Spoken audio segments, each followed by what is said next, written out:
I'm about to start my first ever project car. Watched a number of people on YouTube doing project cars. First one ever for me, so I'm a little nervous, a little scared. We're first on our way to go pick up the trailer to go get the vehicle. And I can tell you the car itself is not a Lamborghini Fastarossa. It's a little less exciting, but I'll unveil what car it is when we get there. Stay tuned. We just picked up the trailer, so there it is, attached to the back of the truck. About an hour from now we'll be picking up the car. Hopefully traffic won't be too bad. I feel like it's important to maybe stop right here and give you a little bit of background. A buddy of mine contacted me to let me know that his mother-in-law had this car that was available, and they wanted to gift it to my friend, but they wanted to safety it before they would start driving it, and it failed the safety for a number of reasons. They didn't want to spend the money to get it fixed, so instead they just figured they weren't interested in the car and they were just going to get rid of it. So I was happy to take it off their hands, and they provided me a list of all of the reasons why it had failed the safety prior to me showing up. So it kind of gave me a roadmap of kind of what to expect before I arrived.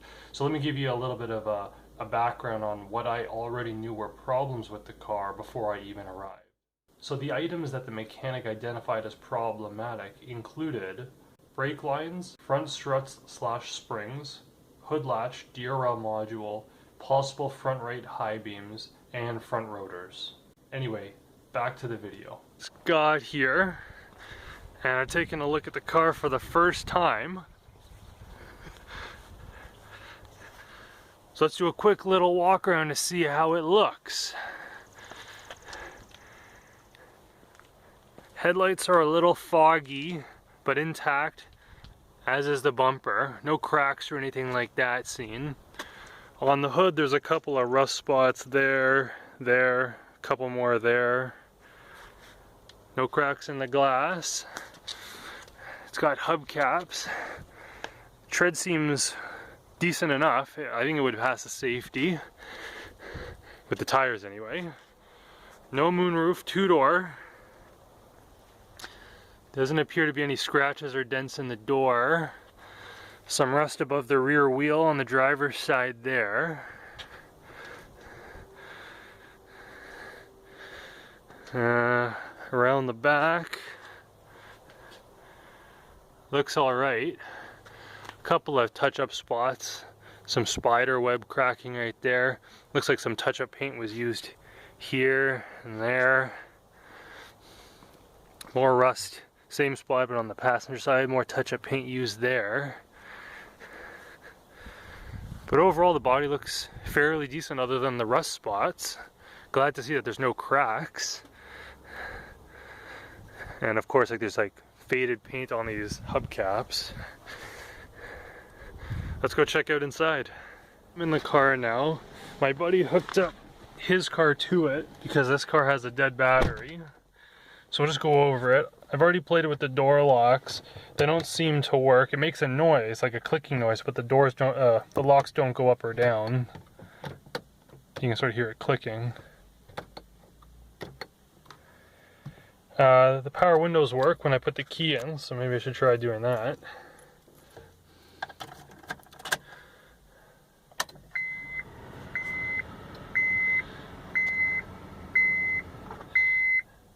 Now the mechanic did say the DRL module needed to be replaced, so I'm not surprised by that light.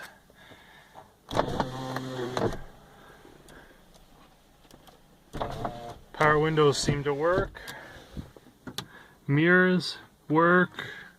Right side mirror works.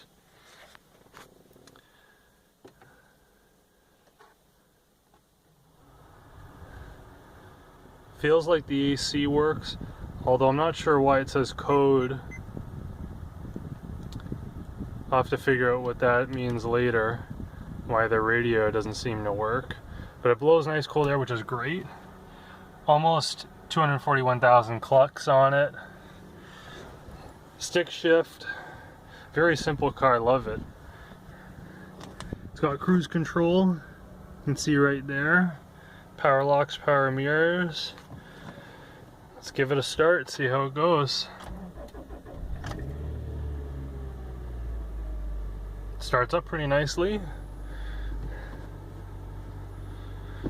throws are pretty long, but pretty good. Like, there's a little wiggle in the shifter, but otherwise pretty good. Clutch feels also pretty decent. Not too spongy, not too stiff, not too soft. It's pretty nice. Let's go check out the engine bay. Looking under the hood, the engine's obviously running still. I checked some of the fluids already. Oil's a little over the max, but the oil consistency looks pretty good. I also checked the brake fluid. Looks a little low, but that's not surprising because it was noted that one of the brake lines has a leak in it that needs to be fixed. So I'm not surprised about that, but the brakes in the front still work. Other than that, everything here seems to look pretty good, pretty, you know, normal, what you would expect. Engine over there looks a little wet. Actually looks a little wet over there too. That's actually not so good.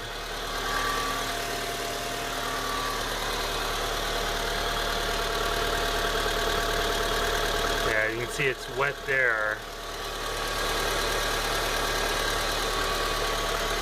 I'll have to figure out why that's the case.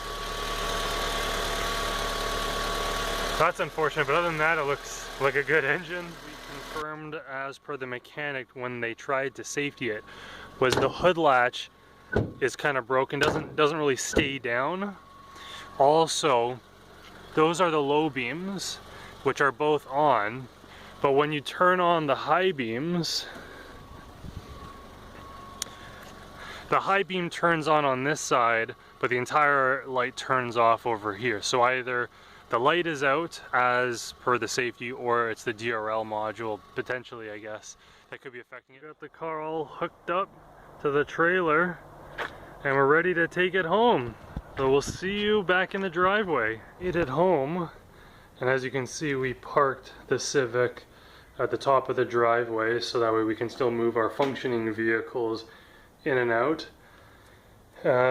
Funny story is when we got home, the battery, which is dead, is located right here on the curb side, so it was hard to get to with the jumper cables without either taking out another battery to jump this car to get it off the trailer. So what we ended up thinking of doing, which worked because we couldn't just push it off, was after everything was unhooked, we put the e-brake on, because that actually does work, unlike the regular brakes, which do not, because the hind wheels were on the ground. And then with that being dragged, we moved the pickup truck forward and the vehicle came off.